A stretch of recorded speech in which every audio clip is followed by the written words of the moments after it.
Most cliches are such for a reason.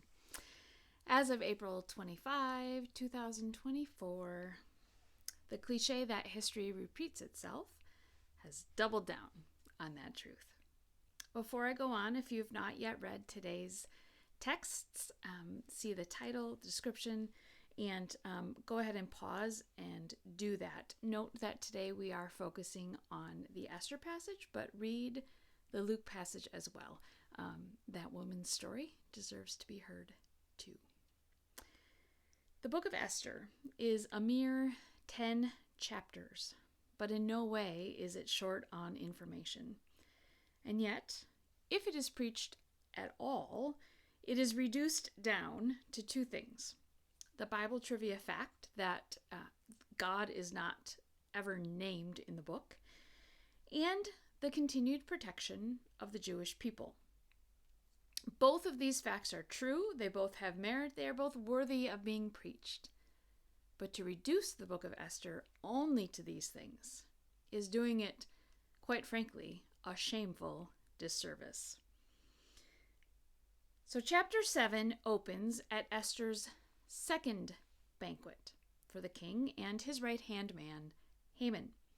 Quick reminder, Esther hosted 2 banquets for the king to prepare him for a big ask. Prior to this, Haman played on the king's desire to be the one worshipped and honored by his entire province, regardless of anything else, in order to get him to write into law that the people of the province, the people who lived under the king's reign on a set date, not only had permission to, but were ordered to kill the Jewish people. Except Haman didn't name the group. He simply said there is a group of people. He knew what to say to get the king to agree with very little information. What the king, of course, did not yet know is that Mordecai, the man who previously saved his own life and has just been honored by the king, and Esther are included in the group of people the king has just made law to kill. Esther senses that the time has come, that the king is ready to reveal the real reason behind these banquets, and asks the king that her life, that the lives of her people, be spared against this law. Now, the king puts everything together, ties it all, and understands what has happened, and he gets angry, and maybe even a little embarrassed, and he storms off, leaves the banquet, go get a little air, and Haman is left with Esther. Haman, who is now very frightened for his life, has a choice to make. He can follow the king and try to talk his way out of this problem he has created, or he can stay with Esther and plead for his life from her. Haman chooses door number 2. In despair, the NLT says, he fell on the couch where Esther was reclining, just as the king was returning from the palace garden. The king exclaimed, "Will he even assault the queen right here in the palace before my very eyes?" What pushes Xerxes over the edge to condemn Haman to death is not that Xerxes allowed himself to be talked into legalizing the murder of an entire group of people, not that Haman is caught assaulting the queen. Let's be clear, this is not an appearance of an assault. I guarantee you, Esther did not want Haman anywhere near her, let alone falling upon her. Yet that, in and of itself, was not the source of the king's rage. No, his rage is that Haman would dare to do such a thing in the king's home. In other words, the appearance or report of assault is not sufficient in and of itself for punishment. Sound familiar? That is what Esther lived. When she entered the palace, she lived into a world of competition and comparison among all the other women, all who were given the gift of entering said competition because of their outward appearance.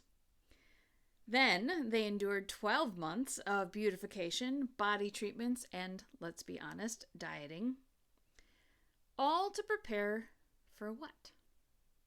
For an audition night with the king. After Esther's night, she's upgraded to the harem of wives, knowing that, and here I am quoting from chapter 2, she would never go to the king again unless he had especially enjoyed her and requested her by name. It's painful to say those words. Her value is reduced to her outer beauty and her sexual appeal.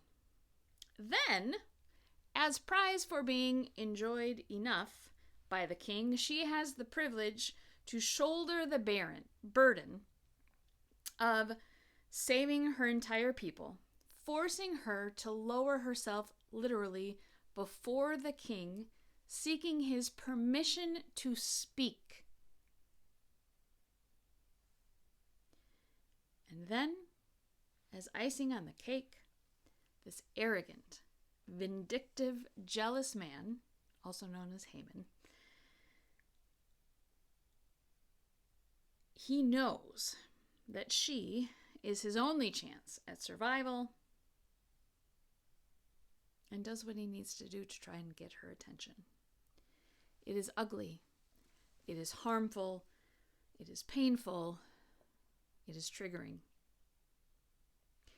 We then, in this week's passage, skip ahead to 2 short verses in chapter 9, in which we read about the commemoration of the annual celebration of the preserved lives of the Jewish people. But you see, when we skip from chapter 7, verse 10 to chapter 9, verse 20, we miss significant and very difficult information. Since the king's law cannot be overturned, not even by the king himself, the only solution the king and Mordecai, and maybe Esther, found was to add a second law that empowered the Jewish people to defend themselves. Here's how it's stated in chapter 8, verse 17. They were permitted to unite to defend themselves, their lives.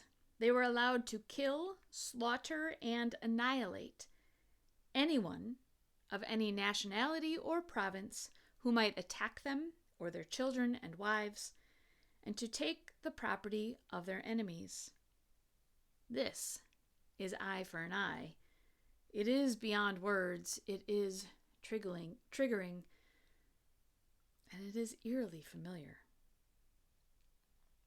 History repeats itself is a cliche that most often carries a negative connotation, and these texts support that, don't they?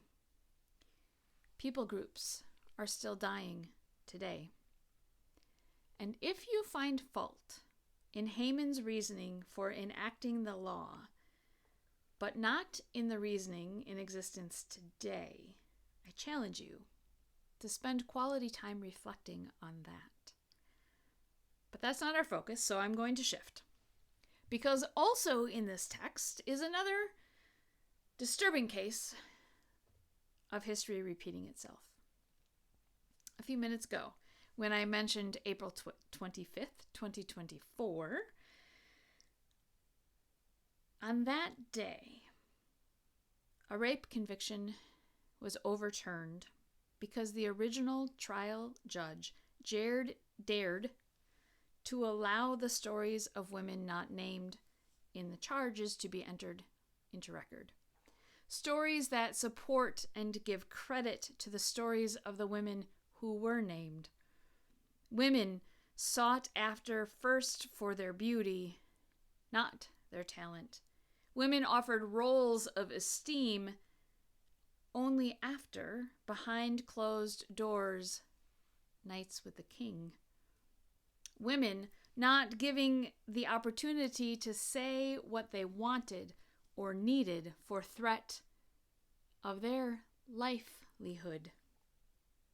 Women who to the world at large appear to be successful and happy and on top of the world with nothing to complain about. Women who were never free to tell what happened, what they were forced to endure to get there. Do you hear the thread from Esther to today? Esther probably was beautiful, but that is not who she was. It was not her identity or her purpose or her value. She had more to offer, more purpose. These women who had momentary justice, now ripped away, hold so much more worth, value, and purpose than can be relegated to what they look like or what they could offer the man in charge. God worked through Esther despite what she endured. God did not call Esther for such a time as this because of her outward appearance.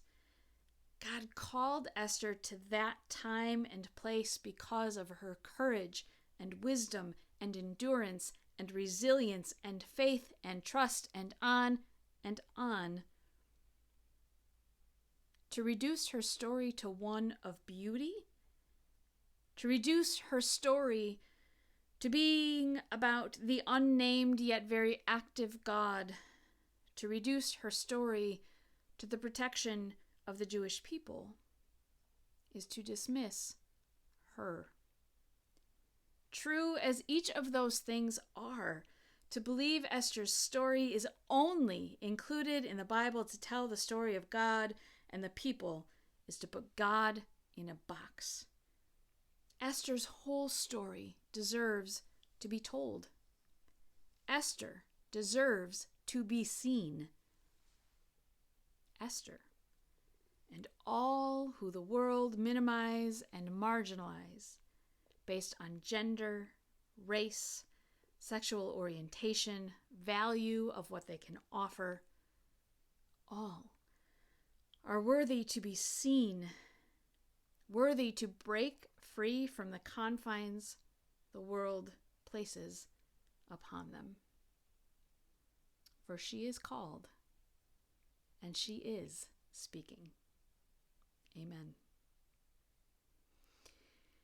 Remember, if you want this ride to continue, please consider liking, subscribing, turning on your notifications, and sharing with others. Comment below. I love your thoughts and want to interact. Let's get these stories told. Join me on the ride.